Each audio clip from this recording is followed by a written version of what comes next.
Америкийн нэгдсэн улсын хамгийн алдартай тэр бомтон үл хөдлөх хөрөнгийн магнат Дональд Трампын түүх. Америкийн нэгдсэн улсын 45 дахь ерөнхийлөгч тэр бомтон бизнесмен, телевиз радиогийн зүтгэлтэн зохиолч Дональд Джон Трамп 1946 оны 6 дугаар сарын 14-нд Нью-Йорк хотын Куинс дүүргийн Ямайка эмнэлэгт төржээ.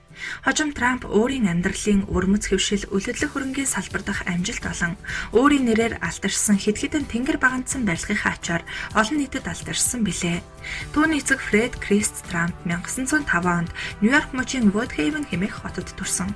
Улмаар 1936 онд Мэри Маклиоттой гэрэлсэн байна. Их Мэри 1912 онд Шотландын Старновид төржээ.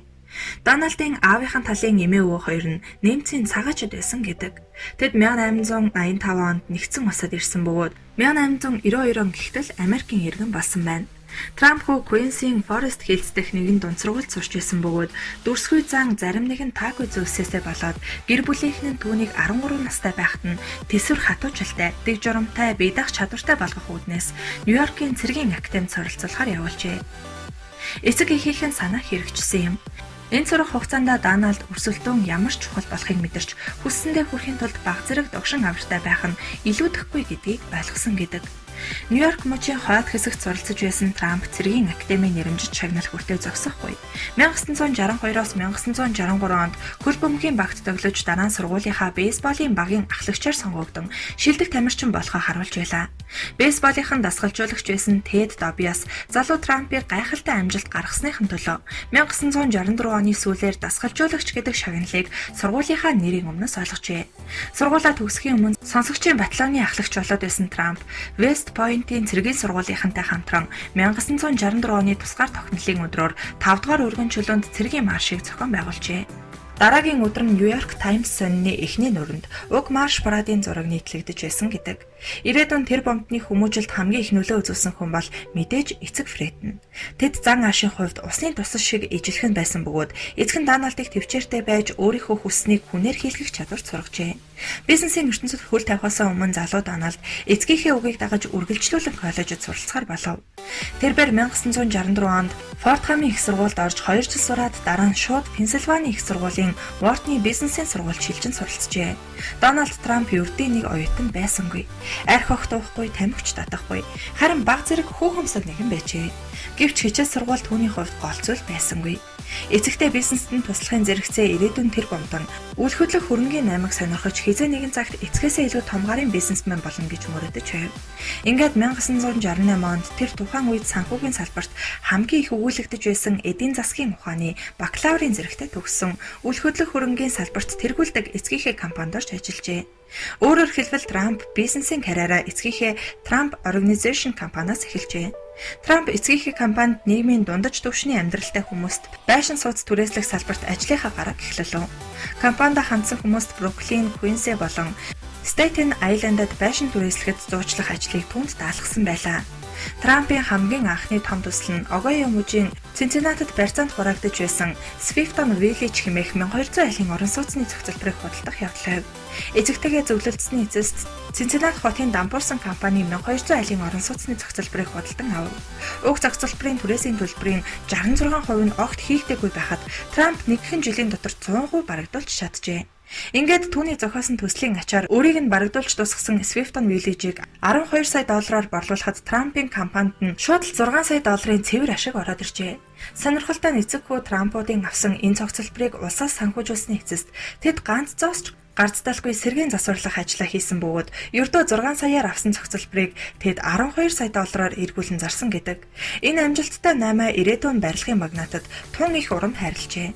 Дональд Трамп хожим оюутан насныхаа тухай өөрийн намтар бүхий хилцэл байгуулах урлаг номондоо Нью-Йоркийн цэргийн сургуулаа амжилттай төгсчөөд 1964 онд би кино урлагийн сургуульд орох гэж байлаа.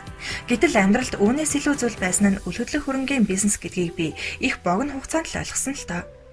Тэгээд л энэхүү эдийн засгийн агуу том салбарт өөрийн орон зайг бий болгох эхлэлээ тавихаар шийдэж сургуулаа төгсөөд эцэг дээрээ шууд очсон. Харин аав маань надад миний бодож байснаас ч илүү ихтгэл үзүүлсэн хэмээн өгүүлсэн байдаг. Үүний дараахан Дональд үйл ажиллагаагаа улам мөрөгжүүлэхээр шийдэн Манхэттен дэх үл хөдлөх хөрөнгийн зах зээлд анхаарлаа хандуулж эхэлсэн билээ. Тэрбээр 100 сая Нью-Йорк руу тэмүүлдэг байсан бөгөөд энэ хот түүний мөнгөний урхаа болно гэдгийг мэдэрдэг байжээ. Энэ дэрснийхээ дараа Нью-Йоркийн зүрхэнд амьдрах хүсэлтэд хөтлөгдөн Манхэттенд хэр тааруухан байр хүрсэлцв. Гудамжаар алхахдаа тэрбээр барилга байшингийн хэв загварыг анхааралтай судалдаг байв. Энэ нь ч түүнд хожим их хэрэг болсон юм.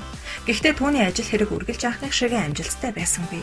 Дээдсийн хүрээлэнгийнхэнтэй холбоо тогтоож баян үйлчлүүлэгчдтэй болохын тулд Трамп улс төрчид банкны эзэдтэй нөхөрлөхийг ирмэлцэж байсан ч туршлагагүй залуу тэр бүр амжилтанд хүрэхгүй лайлаа. Гисэн хэдий ч зорилготой үнэнч Трамп шантарсангүй. Удалгүй Нью-Йорк хот түүнд анхны том боломж олгов. 1978 онд тэрээр Нью-Йорк хотын удирдлагын туслалцаатайгаар тухайн үед дампуурлын ирмэгт хүрээд байсан Commodore хэмээх дээд зэрэглэлийн зочид буудлыг маш доогуур үнээр худалдан авч Grand Hyatt зочид буудлаа нээснийхээ дараа Нью-Йоркийн хамгийн ашигтай хөл хөдөлгөөн ихтэй газарт Trump Tower цамхгаа босгох ажилдаа оржээ. Ингээд 1979 онд Манхэттен дүүргийн 5 дугаар өргөнжлөөнд дампуурсан төмөр замын хэсэгхэн газар дээр 58 давхар, доороо дэлгүүртэй гаднаа 80 фут өндөр усан ориглууртай Trump цамхаг хэмээх бизнесийн цогцлборыг барьж ашиглалтанд оруулсан нь Трампыг жинхэнэ барилгын магнат болгов. Энэ бүхний дараа Дональд Трамп гэдэг нэрийг хүмүүс тогтоох болж тунгадлахгүй Нью-Йорк хотын барилгын салбарт тэр өөрийн гэсэн байр суурьтай болжээ.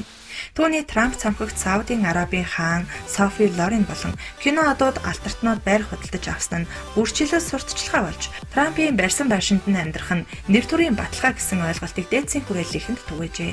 Түүний өрсөлдөгчд нь байрныхаа үнийг буруулж байхад Дональд Трамп үнийг нь улам өсгөдөг. Тэгэх тусмад хүмүүс түүнээс л байр худалдаж авахыг зүтгэдэг байв.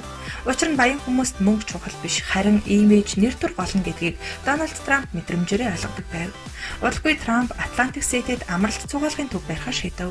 Ингээд 1982 онд 250 сая $200 өртөгтэй Нага зохицолбор нэгдэв. Дараагаар нь Атлантик Сити дэх казино зочид буудлыг худалдан авч Трамп Castle болгон нэрийг нь өөрчилж мөрөдөө тоглоомын ертөнцид анх хөл тавьжээ. Мөрөдөө тоглоомын бизнес ашигтайг ойлгосон тэрээр 1990 онд дэлхийн хамгийн өндөр өртөгтэй дээдсийн казино болох Taj Mahal-ыг Crosby-гийн гэр бүлээс худалдан авч өөрийн болгосон юм. Мөн Eastern Shuttle хэмээх нисхийн компанийг худалдан авснаар нислэгийн бизнест хүчээ сорж эхэлжээ. Ийм маягаар тэр хөрөнгөө зузаатгасаар байв. Энэ үе түүний амжилтын оргил цаг байсан бөгөөд 1989 оны байдлаар Дональд Трампын эзэнт гүрний төсөв $1 тэрбум хүрч байжээ. Түүний эзэмшилд казино, барилгын цогцлборуудаас гадна агаарын тээврийн Trump Shuttle Airline компани хөлбөмбөгийн клуб мөн баячуудад зориулан барьсан хэд хэдэн асар өндөр өртөгтэй байшин байлаа. Гэвч мандан бадралтын дараа уналт ирдэг ёс Дональд Трампыг ч тойрсонгүй. Энэ бүхний эцэст хэвлэл мэдээллийн хэрэгслээр Нью-Йоркийн хамгийн алдартай магнатын ажил хэрэг төдийлөн сайн биш байгаа талаар шуугих болов. Үүнээс гадна Трампын хувийн амьдралд ч анцав гарч эхэлсэн байна. 1990 оны ихээр түүний санхүүгийн байдал ганхаж, хөрөнгийн аюулгүй асуудалд нэгэн таагүй явдал тохиолдсон нь Трамп Marla Maples хэмээх бүсгүйтэй илт учир ургууснаас болж анхны эхнэр Иванагаас салахад хүрчээ. Иванад тэр баггүй хэмжээний хөрөнгө мөнгө өгсөн юм. Мөн Джейкоб Жевицагийн төвийн барилгын конференцийн үеэр Трамп Нью-Йорк хотын удирдлагуудтай хүч тулгарчээ.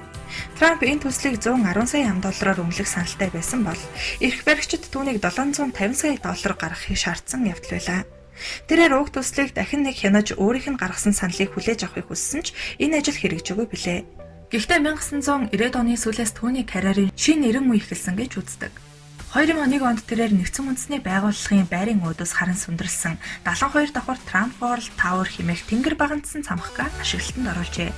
Түүний дараахан буудсан голын эрэг дагуу Trump Palace хэмээх орон сууцны иж бүрэн хорооллын ажлаа эхлүүлсэн билээ.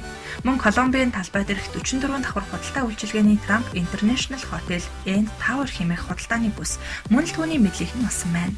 Цаашлаад Хавайн арал, Honolulu, Chicago, Toronto, Tampa зэрэг газарт тэнгэр багандсан барилгууд сүндэрлүүлжээ. Эдүүгээ Трамп Манхэттенд л гэхэд 1.7 сая метр квадрат талбай бүхий үл хөдлөх хөрөнгийг эзэмшдэг байна. Дональд Трампыг тодорхой ажлын стратеги төлөвлөгөө байгаагүйгээс түүний бизнес хямралд орсон гэж зарим хүн үздэг. Гэвч Трамп 60 настай байхдаа ч Америкийн хамгийн алдартай нөлөө бүхий тэр бомтон хэвэрлэлээ. Түүнээс их хөрөнгөтэй Warren Buffett, Ted Turner нараас илүү Дональд Трампыг Америкчууд сайн мэддэг. Forbes сэтгүүл түүнийг мандан бадралтаа өнгөрөөсөн ч алдрын оргилд үлдэж чадсан гэж бичсэн байдаг. Үүнд нь түүний алдар нэрт дуртай байдал наснаасаа залуу харагдаж өөртөө анхаарал тавьдаг нь ч тусалжээ. Эдүүгээ Трамп гэдэг нэр нэгэсний брэнд болсон гэж хэлж болно. Энэ нэр амжилт эд баялагын баталгаа тул худалдаж авахыг хүссэн хүмүүс ч байдаг. Нэгэн барилгын компани бүгд найрамдах Солонгос улсын Сөүл хотод барьсан зочил буудал дээрээ Трамп цамхаг гэсэн нэр тавих эрхийг 5 сая $5 Трампаас худалдан авсан байдаг. Үе олон үйл хөдлөх хөрөн казиногоос гадна Дональд Трамп дэлхийн мисс Америкийн мисс тэмцээний албан ёсны эзэмшигч нь байжээ. Энэ тэмцээнийг жил бүр дэлхийн олон орны 2.5 тэрбум хүн үздэг бөгөөд 700 гаруй гадаад дотоодын телевизийн суваг тэмцээнийг дамжуулах эрхийг худалдан авдаг. Гэвч энэ бүхэн Дональд Трампад хангалтгүй байлаа. Тэрээр 2000 онд Америкийн нэгдсэн улсын ерөнхийлөгчийн сонгуульд нэр дэвшээд авчээ. Трампын улс төрийн намын харьяалал олон удаа өөрчлөгдсөн байдаг. 1987 онд Манхэттенд анх бүгд найрамдах намын гишүүнээр бүртгүүлж, 1999 онд шинжлэлийн нам, 2001 онд ардчилсан нам, 2009 онд эргээд бүгд найрамдах намдаа элсжээ. Улмаар 2017 оны 1-р сарын 20-нд Дональд Трамп Америкийн нэгдсэн улсын 45 дахь ерөнхийлөгчөөр сонгогджээ. Түүний гэр бүл хувийн амьдралын тухай сонирхуулахад 1977 онд Трамп анхны эхнэр Ивана Зеленчковатай гэрэлсэн бөгөөд тэд баг Дональд, Иванка, Эрик гэсэн 3 хүүхэдтэй болжээ. Гэхдээ Трамп дээрх скандалаас болоод эхнэрээсээ 1992 онд салсан бөгөөд дараа жил нь гэхэд нууц амраг нь байсан Марла Мейфилстэй гэрэлж 1993 онд охин Тиффанигаа төрүүлжээ. Марла Трампаас 1999 онд салсан бөгөөд түүний 3 дахь эхнэр Словени загвар өмсөгч Мелани Кнаус 2006 онд түүнд хүү төрүүлж өгснөөр Трамп 60 настайдаа 5 дахь удаага эцэг болсон байдаг. Отхон хүүгээ төрснөөс хойш 20 минутын дараа Дональд Трамп ярилцлага өгсөн бөгөөд дахиад ч хүүхэдтэй болох бодол байгаа гэж сэтгүүлчдийг хөгжиж байсан удаатай. Тэрээр өдөөгөө 74 настай бөгөөд Трампын удмынхан өндөр наслах нь олонтаа. Түүний аав Фред Крист Трамп 94 насалсан бол ээж Мэри Маклеод 88 насалжээ. Тэд ганц жилийн зайтай хорууг орхисон байдаг. Мөн эмээ 86 насалсан гэдэг. Түүний анхны эхнэр Ивана Трамп нэгэн ярилцлагынхаа үеэр түүнийг Дональд гэж нэрлснээс хойш хэвлэл мэдээллийн хэрэгслүүд Трампад энэ нэрийг хайрлсан гэх юм бэ. Мөн Трамп кандидат буюу нэр дэвшигч хэмээх реалити шоуныхаа үеэр байнга хэлдэг та халагдсан хэмээх үгээрээ алдарсан нэг нь. Түүний өөр нэгэн ялгарах тэмдэг нь бүхэл амьдралынхаа турш өөрчлөөгүй өвөрмөц усны заслалт нь билээ.